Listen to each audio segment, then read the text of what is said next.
ಭರತ್ ಭೂಷಣ್ ನಿಧನರಾಗಿ ಇವತ್ತಿಗೆ 5 ದಿನಗಳಾಗತ್ತೆ. ಭರತ್ ಕುಟುಂಬಸ್ಥರು ಹಾಲು ತುಪ್ಪ ಕಾರ್ಯ ನೆರವೇರಿಸಿದ್ದಾರೆ. ಉಗ್ರರ ದಾಳಿಗೆ ಬಲಿಯಾಗಿದ್ದಂತಹ ಭರತ್ ಭೂಷಣ್ ನಿಧನರಾಗಿ 5 ದಿನ ಆಗಿದೆ. ಒಕ್ಕಲಿಗ ಸಂಪ್ರದಾಯದಂತೆ ಹಾಲು ತುಪ್ಪ ಕಾರ್ಯ ನೆರವೇರಿಸಲಾಯಿತು. ಹೆಬ್ಬಾಳದ ಚಿತಾಗಾರದಲ್ಲಿ ಭರತ್ ಅವರ ಅಸ್ಥಿಯನ್ನ ಸಂಗ್ರಹ ಮಾಡಲಾಯಿತು. ಸಂಗಮದಲ್ಲಿ ಅಸ್ಥಿಯನ್ನ ಈ ಕುಟುಂಬ ವಿಸರ್ಜಿಸಲಿದೆ. ಬೆಳಗಾವಿನಲ್ಲಿ ಉಗ್ರರ ಗುಂಡಿಗೆ ಬಲಿಯಾಗಿದ್ದಂತಹ ಕನ್ನಡಿಗ ಭರತ್ ಭೂಷಣ್ ಅವರ ಅಸ್ಥಿ ಸಂಗ್ರಹ ಕಾರ್ಯ ನಡೀತಾ ಇದೆ. ಹಾಲು ತುಪ್ಪ ಕಾರ್ಯ ಒಕ್ಕಲಿಗ ಸಂಪ್ರದಾಯದಂತೆ ಅವರ ಕುಟುಂಬಸ್ಥರು ನೆರವೇರಿಸ್ತಾ ಇದ್ದಾರೆ.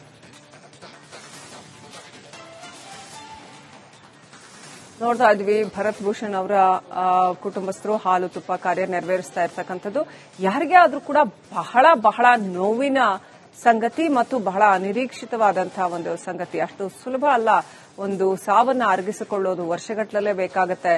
ಅದನ್ನ ಅರಗಿಸಿಕೊಳ್ಳೋದಕ್ಕೆ ಅವರ ಕುಟುಂಬಸ್ಥರಿಗೆ ಪಾಪ ಅದನ್ನ ಅನುಭವಿಸಿದವರಿಗೆ ಅದ್ರ ಕಷ್ಟ ಏನು ಅನ್ನೋದು ಗೊತ್ತಾಗತ್ತೆ. ಸುಮ್ಮನೆ ರಾಜಕಾರಣಿಗಳು ಹೇಳಿಕೆಗಳನ್ನ ಕೊಡ್ತಾರೆ, ಶಾಂತಿ ಬೇಕು, ಮತ್ತೊಂದು ಅದು ಇದು ಅಂತ. ಇಂಥ ಇನ್ನು ಎಷ್ಟು ಸಾವನ್ನ ಭಾರತ ನೋಡಬೇಕು ಅನ್ನೋದು ಪ್ರಶ್ನೆ. ಪಹಲ್ಗಾಂವ್ ಆಯ್ತು, ಇನ್ನು ಬೇಕಾದಷ್ಟು ಈ ರೀತಿಯ ಚಟುವಟಿಕೆಗಳನ್ನ 2-3 ದಶಕಗಳಿಂದ ನೋಡ್ತಾನೆ ಬಂದಿದ್ದೀವಲ್ಲ. ಯಾವತ್ತು ಇದಕ್ಕೆಲ್ಲ ಕೊನೆ ಯಾವತ್ತು? ಏನ್ ಮಾಡಿದ್ರು ಭರತ್ ಭೂಷಣ್ ಅವರು? ಏನ್ ಮಾಡಿದ್ರು ಪಾಕಿಸ್ತಾನಿಗಳಿಗೆ? ಉಗ್ರರಿಗೆ ಏನ್ ಮಾಡಿದ್ರು ಅವರು? ಅಥವಾ ಮಂಜುನಾಥ್ ಅವರು ಏನ್ ಮಾಡಿದ್ರು? ಮುಗ್ಧ ಜೀವಗಳನ್ನ, ಈ ರೀತಿ ಅಮಾಯಕ ವ್ಯಕ್ತಿಗಳನ್ನ ಬಲಿ ಪಡೆದಿರ್ತಕ್ಕಂಥದ್ದಿದೆಯಲ್ಲ, ಇದು ಅಕ್ಷಮ್ಯ. ಇದು ಭರತ್ ಭೂಷಣ್ ನಿಧನರಾಗಿ ಇವತ್ತಿಗೆ 5 ದಿನಗಳಾಗತ್ತೆ. ಭರತ್ ಕುಟುಂಬಸ್ಥರು ಹಾಲು ತುಪ್ಪ ಕಾರ್ಯ ನೆರವೇರಿಸಿದ್ದಾರೆ. ಉಗ್ರರ ದಾಳಿಗೆ ಬಲಿಯಾಗಿದ್ದಂತಹ ಭರತ್ ಭೂಷಣ್ ನಿಧನರಾಗಿ 5 ದಿನ ಆಗಿದೆ. ಒಕ್ಕಲಿಗ ಸಂಪ್ರದಾಯದಂತೆ ಹಾಲು ತುಪ್ಪ ಕಾರ್ಯ ನೆರವೇರಿಸಲಾಯಿತು. ಹೆಬ್ಬಾಳದ ಚಿತಾಗಾರದಲ್ಲಿ ಭರತ್ ಅವರ ಅಸ್ಥಿಯನ್ನ ಸಂಗ್ರಹ ಮಾಡಲಾಯಿತು. ಸಂಗಮದಲ್ಲಿ ಅಸ್ಥಿಯನ್ನ ಈ ಕುಟುಂಬ ವಿಸರ್ಜಿಸಲಿದೆ. ಬೆಳಗಾವಿನಲ್ಲಿ ಉಗ್ರರ ಗುಂಡಿಗೆ ಬಲಿಯಾಗಿದ್ದಂತಹ ಕನ್ನಡಿಗ ಭರತ್ ಭೂಷಣ್ ಅವರ ಅಸ್ಥಿ ಸಂಗ್ರಹ ಕಾರ್ಯ ನಡೀತಾ ಇದೆ. ಹಾಲು ತುಪ್ಪ ಕಾರ್ಯ ಒಕ್ಕಲಿಗ ಸಂಪ್ರದಾಯದಂತೆ ಅವರ ಕುಟುಂಬಸ್ಥರು ನೆರವೇರಿಸ್ತಾ ಇದ್ದಾರೆ.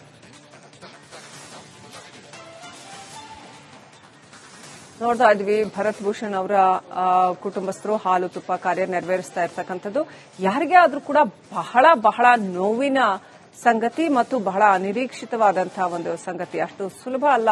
ಒಂದು ಸಾವನ್ನ ಅರಗಿಸಿಕೊಳ್ಳೋದು ವರ್ಷಗಟ್ಟಲೇ ಬೇಕಾಗತ್ತೆ. ಅದನ್ನ ಅರಗಿಸಿಕೊಳ್ಳೋದಕ್ಕೆ ಅವರ ಕುಟುಂಬಸ್ಥರಿಗೆ ಪಾಪ ಅದನ್ನ ಅನುಭವಿಸಿದವರಿಗೆ ಅದ್ರ ಕಷ್ಟ ಏನು ಅನ್ನೋದು ಗೊತ್ತಾಗತ್ತೆ. ಸುಮ್ಮನೆ ರಾಜಕಾರಣಿಗಳು ಹೇಳಿಕೆಗಳನ್ನ ಕೊಡ್ತಾರೆ, ಶಾಂತಿ ಬೇಕು, ಮತ್ತೊಂದು ಅದು ಇದು ಅಂತ. ಇಂಥ ಇನ್ನು ಎಷ್ಟು ಸಾವನ್ನ ಭಾರತ ನೋಡಬೇಕು ಅನ್ನೋದು ಪ್ರಶ್ನೆ. ಪಹಲ್ಗಾಂವ್ ಆಯ್ತು, ಇನ್ನು ಬೇಕಾದಷ್ಟು ಈ ರೀತಿಯ ಚಟುವಟಿಕೆಗಳನ್ನ 2-3 ದಶಕಗಳಿಂದ ನೋಡ್ತಾನೆ ಬಂದಿದ್ದೀವಲ್ಲ. ಯಾವತ್ತು ಇದಕ್ಕೆಲ್ಲ ಕೊನೆ ಯಾವತ್ತು? ಏನ್ ಮಾಡಿದ್ರು ಭರತ್ ಭೂಷಣ್ ಅವರು? ಏನ್ ಮಾಡಿದ್ರು ಪಾಕಿಸ್ತಾನಿಗಳಿಗೆ? ಉಗ್ರರಿಗೆ ಏನ್ ಮಾಡಿದ್ರು ಅವರು? ಅಥವಾ ಮಂಜುನಾಥ್ ಅವರು ಏನ್ ಮಾಡಿದ್ರು? ಮುಗ್ಧ ಜೀವಗಳನ್ನ, ಈ ರೀತಿ ಅಮಾಯಕ ವ್ಯಕ್ತಿಗಳನ್ನ ಬಲಿ ಪಡೆದಿರ್ತಕ್ಕಂಥದ್ದಿದೆಯಲ್ಲ, ಇದು ಅಕ್ಷಮ್ಯ. ಇದು ಭರತ್ ಭೂಷಣ್ ನಿಧನರಾಗಿ ಇವತ್ತಿಗೆ 5 ದಿನಗಳಾಗತ್ತೆ. ಭರತ್ ಕುಟುಂಬಸ್ಥರು ಹಾಲು ತುಪ್ಪ ಕಾರ್ಯ ನೆರವೇರಿಸಿದ್ದಾರೆ. ಉಗ್ರರ ದಾಳಿಗೆ ಬಲಿಯಾಗಿದ್ದಂತಹ ಭರತ್ ಭೂಷಣ್ ನಿಧನರಾಗಿ 5 ದಿನ ಆಗಿದೆ. ಒಕ್ಕಲಿಗ ಸಂಪ್ರದಾಯದಂತೆ ಹಾಲು ತುಪ್ಪ ಕಾರ್ಯ ನೆರವೇರಿಸಲಾಯಿತು. ಹೆಬ್ಬಾಳದ ಚಿತಾಗಾರದಲ್ಲಿ ಭರತ್ ಅವರ ಅಸ್ಥಿಯನ್ನ ಸಂಗ್ರಹ ಮಾಡಲಾಯಿತು. ಸಂಗಮದಲ್ಲಿ ಅಸ್ಥಿಯನ್ನ ಈ ಕುಟುಂಬ ವಿಸರ್ಜಿಸಲಿದೆ. ಬೆಳಗಾವಿನಲ್ಲಿ ಉಗ್ರರ ಗುಂಡಿಗೆ ಬಲಿಯಾಗಿದ್ದಂತಹ ಕನ್ನಡಿಗ ಭರತ್ ಭೂಷಣ್ ಅವರ ಅಸ್ಥಿ ಸಂಗ್ರಹ ಕಾರ್ಯ ನಡೀತಾ ಇದೆ. ಹಾಲು ತುಪ್ಪ ಕಾರ್ಯ ಒಕ್ಕಲಿಗ ಸಂಪ್ರದಾಯದಂತೆ ಅವರ ಕುಟುಂಬಸ್ಥರು ನೆರವೇರಿಸ್ತಾ ಇದ್ದಾರೆ. ನೋಡ್ತಾ ಇದ್ವಿ ಭರತ್ ಭೂಷಣ್ ಅವರ ಕುಟುಂಬಸ್ಥರು ಹಾಲು ತುಪ್ಪ ಕಾರ್ಯ ನೆರವೇರಿಸ್ತಾ ಇರ್ತಕ್ಕಂಥದ್ದು ಯಾರಿಗೇ ಆದ್ರೂ ಕೂಡ ಬಹಳ ನೋವಿನ ಸಂಗತಿ ಮತ್ತು ಬಹಳ ಅನಿರೀಕ್ಷಿತವಾದಂತಹ ಒಂದು ಸಂಗತಿ. ಅಷ್ಟು ಸುಲಭ ಅಲ್ಲ. ಒಂದು ಸಾವನ್ನ ಅರಗಿಸಿಕೊಳ್ಳೋದು ವರ್ಷಗಟ್ಟಲೇ ಬೇಕಾಗತ್ತೆ. ಅದನ್ನ ಅರಗಿಸಿಕೊಳ್ಳೋದಕ್ಕೆ ಅವರ ಕುಟುಂಬಸ್ಥರಿಗೆ ಪಾಪ ಅದನ್ನ ಅನುಭವಿಸಿದವರಿಗೆ ಅದ್ರ ಕಷ್ಟ ಏನು ಅನ್ನೋದು ಗೊತ್ತಾಗತ್ತೆ. ಸುಮ್ಮನೆ ರಾಜಕಾರಣಿಗಳು ಹೇಳಿಕೆಗಳನ್ನ ಕೊಡ್ತಾರೆ, ಶಾಂತಿ ಬೇಕು, ಮತ್ತೊಂದು ಅದು ಇದು ಅಂತ. ಇಂಥ ಇನ್ನು ಎಷ್ಟು ಸಾವನ್ನ ಭಾರತ ನೋಡಬೇಕು ಅನ್ನೋದು ಪ್ರಶ್ನೆ. ಪಹಲ್ಗಾಂವ್ ಆಯ್ತು, ಇನ್ನು ಬೇಕಾದಷ್ಟು ಈ ರೀತಿಯ ಚಟುವಟಿಕೆಗಳನ್ನ 2-3 ದಶಕಗಳಿಂದ ನೋಡ್ತಾನೆ ಬಂದಿದ್ದೀವಲ್ಲ. ಯಾವತ್ತು ಇದಕ್ಕೆಲ್ಲ ಕೊನೆ ಯಾವತ್ತು? ಏನ್ ಮಾಡಿದ್ರು ಭರತ್ ಭೂಷಣ್ ಅವರು? ಏನ್ ಮಾಡಿದ್ರು ಪಾಕಿಸ್ತಾನಿಗಳಿಗೆ? ಉಗ್ರರಿಗೆ ಏನ್ ಮಾಡಿದ್ರು ಅವರು? ಅಥವಾ ಮಂಜುನಾಥ್ ಅವರು ಏನ್ ಮಾಡಿದ್ರು? ಮುಗ್ಧ ಜೀವಗಳನ್ನ ಈ ರೀತಿ ಅಮಾಯಕ ವ್ಯಕ್ತಿಗಳನ್ನ ಬಲಿ ಪಡೆದಿರ್ತಕ್ಕಂಥದ್ದು ಇದೆಯಲ್ಲ, ಇದು ಅಕ್ಷಮ್ಯ. ಇದು ಭರತ್ ಭೂಷಣ್ ನಿಧನರಾಗಿ ಇವತ್ತಿಗೆ 5 ದಿನಗಳಾಗತ್ತೆ. ಭರತ್ ಕುಟುಂಬಸ್ಥರು ಹಾಲು ತುಪ್ಪ ಕಾರ್ಯ ನೆರವೇರಿಸಿದ್ದಾರೆ. ಉಗ್ರರ ದಾಳಿಗೆ ಬಲಿಯಾಗಿದ್ದಂತಹ ಭರತ್ ಭೂಷಣ್ ನಿಧನರಾಗಿ 5 ದಿನ ಆಗಿದೆ. ಒಕ್ಕಲಿಗ ಸಂಪ್ರದಾಯದಂತೆ ಹಾಲು ತುಪ್ಪ ಕಾರ್ಯ ನೆರವೇರಿಸಲಾಯಿತು. ಹೆಬ್ಬಾಳದ ಚಿತಾಗಾರದಲ್ಲಿ ಭರತ್ ಅವರ ಅಸ್ಥಿಯನ್ನ ಸಂಗ್ರಹ ಮಾಡಲಾಯಿತು. ಸಂಗಮದಲ್ಲಿ ಅಸ್ಥಿಯನ್ನ ಈ ಕುಟುಂಬ ವಿಸರ್ಜಿಸಲಿದೆ. ಬೆಳಗಾವಿನಲ್ಲಿ ಉಗ್ರರ ಗುಂಡಿಗೆ ಬಲಿಯಾಗಿದ್ದಂತಹ ಕನ್ನಡಿಗ ಭರತ್ ಭೂಷಣ್ ಅವರ ಅಸ್ಥಿ ಸಂಗ್ರಹ ಕಾರ್ಯ ನಡೀತಾ ಇದೆ. ಹಾಲು ತುಪ್ಪ ಕಾರ್ಯ ಒಕ್ಕಲಿಗ ಸಂಪ್ರದಾಯದಂತೆ ಅವರ ಕುಟುಂಬಸ್ಥರು ನೆರವೇರಿಸ್ತಾ ಇದ್ದಾರೆ.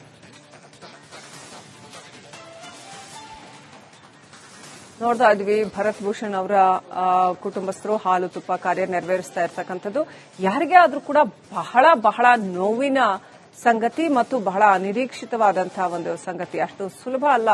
ಒಂದು ಸಾವನ್ನ ಅರಗಿಸಿಕೊಳ್ಳೋದು ವರ್ಷಗಟ್ಟಲೇ ಬೇಕಾಗುತ್ತೆ. ಅದನ್ನ ಅರಗಿಸಿಕೊಳ್ಳೋದಕ್ಕೆ ಅವರ ಕುಟುಂಬಸ್ಥರಿಗೆ ಪಾಪ ಅದನ್ನ ಅನುಭವಿಸಿದವರಿಗೆ ಅದ್ರ ಕಷ್ಟ ಏನು ಅನ್ನೋದು ಗೊತ್ತಾಗುತ್ತೆ. ಸುಮ್ಮನೆ ರಾಜಕಾರಣಿಗಳು ಹೇಳಿಕೆಗಳನ್ನ ಕೊಡ್ತಾರೆ, ಶಾಂತಿ ಬೇಕು, ಮತ್ತೊಂದು ಅದು ಇದು ಅಂತ. ಇಂಥ ಇನ್ನು ಎಷ್ಟು ಸಾವನ್ನ ಭಾರತ ನೋಡಬೇಕು ಅನ್ನೋದು ಪ್ರಶ್ನೆ. ಪಹಲ್ಗಾಂವ್ ಆಯ್ತು, ಇನ್ನು ಬೇಕಾದಷ್ಟು ಈ ರೀತಿಯ ಚಟುವಟಿಕೆಗಳನ್ನ 2-3 ದಶಕಗಳಿಂದ ನೋಡ್ತಾನೆ ಬಂದಿದ್ದೀವಲ್ಲ. ಯಾವತ್ತು ಇದಕ್ಕೆಲ್ಲ ಕೊನೆ ಯಾವತ್ತು? ಏನ್ ಮಾಡಿದ್ರು ಭರತ್ ಭೂಷಣ್ ಅವರು? ಏನ್ ಮಾಡಿದ್ರು ಪಾಕಿಸ್ತಾನಿಗಳಿಗೆ? ಉಗ್ರರಿಗೆ ಏನ್ ಮಾಡಿದ್ರು ಅವರು? ಅಥವಾ ಮಂಜುನಾಥ್ ಅವರು ಏನ್ ಮಾಡಿದ್ರು? ಮುಗ್ಧ ಜೀವಗಳನ್ನ ಈ ರೀತಿ ಅಮಾಯಕ ವ್ಯಕ್ತಿಗಳನ್ನ ಬಲಿ ಪಡೆದಿರ್ತಕ್ಕಂಥದ್ದು ಇದೆಯಲ್ಲ, ಇದು ಅಕ್ಷಮ್ಯ. ಇದು ಭರತ್ ಭೂಷಣ್ ನಿಧನರಾಗಿ ಇವತ್ತಿಗೆ 5 ದಿನಗಳಾಗತ್ತೆ. ಭರತ್ ಕುಟುಂಬಸ್ಥರು ಹಾಲು ತುಪ್ಪ ಕಾರ್ಯ ನೆರವೇರಿಸಿದ್ದಾರೆ.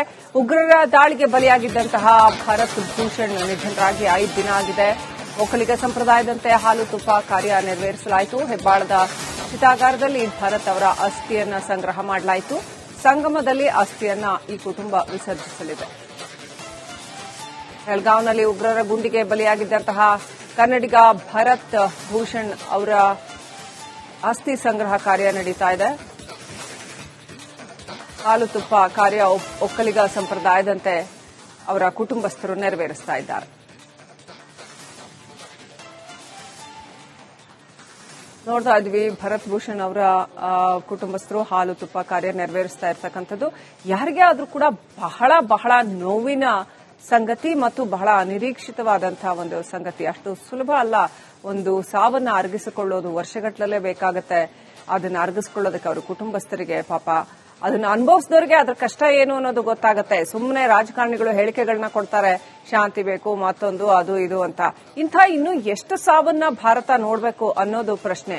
ಪಹಲ್ಗಾಂವ್ ಆಯ್ತು, ಇನ್ನು ಬೇಕಾದಷ್ಟು ಈ ರೀತಿಯ ಚಟುವಟಿಕೆಗಳನ್ನ 2-3 ದಶಕಗಳಿಂದ ನೋಡ್ತಾನೆ ಬಂದಿದ್ದೀವಲ್ಲ. ಯಾವತ್ತು ಇದಕ್ಕೆಲ್ಲ ಕೊನೆ ಯಾವತ್ತು?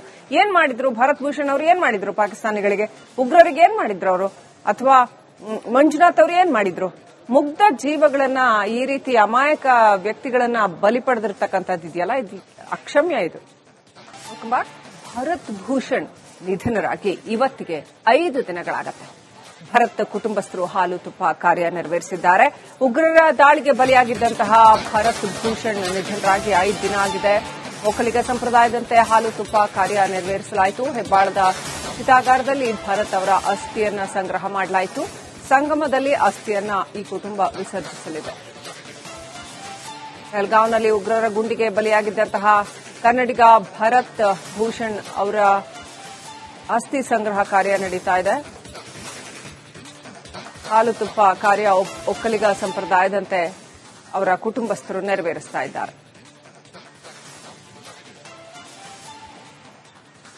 ನೋಡ್ತಾ ಇದ್ವಿ, ಭರತ್ ಭೂಷಣ್ ಅವರ ಕುಟುಂಬಸ್ಥರು ಹಾಲು ತುಪ್ಪ ಕಾರ್ಯ ನೆರವೇರಿಸ್ತಾ ಇರ್ತಕ್ಕಂಥದ್ದು ಯಾರಿಗೇ ಆದ್ರೂ ಕೂಡ ಬಹಳ ಬಹಳ ನೋವಿನ ಸಂಗತಿ ಮತ್ತು ಬಹಳ ಅನಿರೀಕ್ಷಿತವಾದಂತಹ ಒಂದು ಸಂಗತಿ. ಅಷ್ಟು ಸುಲಭ ಅಲ್ಲ. ಒಂದು ಸಾವನ್ನ ಅರಗಿಸಿಕೊಳ್ಳೋದು ವರ್ಷಗಟ್ಟಲೇ ಬೇಕಾಗುತ್ತೆ. ಅದನ್ನ ಅರಗಿಸಿಕೊಳ್ಳೋದಕ್ಕೆ ಅವರ ಕುಟುಂಬಸ್ಥರಿಗೆ ಪಾಪ ಅದನ್ನ ಅನುಭವಿಸಿದವರಿಗೆ ಅದ್ರ ಕಷ್ಟ ಏನು ಅನ್ನೋದು ಗೊತ್ತಾಗುತ್ತೆ. ಸುಮ್ಮನೆ ರಾಜಕಾರಣಿಗಳು ಹೇಳಿಕೆಗಳನ್ನ ಕೊಡ್ತಾರೆ, ಶಾಂತಿ ಬೇಕು, ಮತ್ತೊಂದು ಅದು ಇದು ಅಂತ. ಇಂಥ ಇನ್ನು ಎಷ್ಟು ಸಾವನ್ನ ಭಾರತ ನೋಡಬೇಕು ಅನ್ನೋದು ಪ್ರಶ್ನೆ. ಪಹಲ್ಗಾಂವ್ ಆಯ್ತು, ಇನ್ನು ಬೇಕಾದಷ್ಟು ಈ ರೀತಿಯ ಚಟುವಟಿಕೆಗಳನ್ನ 2-3 ದಶಕಗಳಿಂದ ನೋಡ್ತಾನೆ ಬಂದಿದ್ದೀವಲ್ಲ. ಯಾವತ್ತು ಇದಕ್ಕೆಲ್ಲ ಕೊನೆ ಯಾವತ್ತು?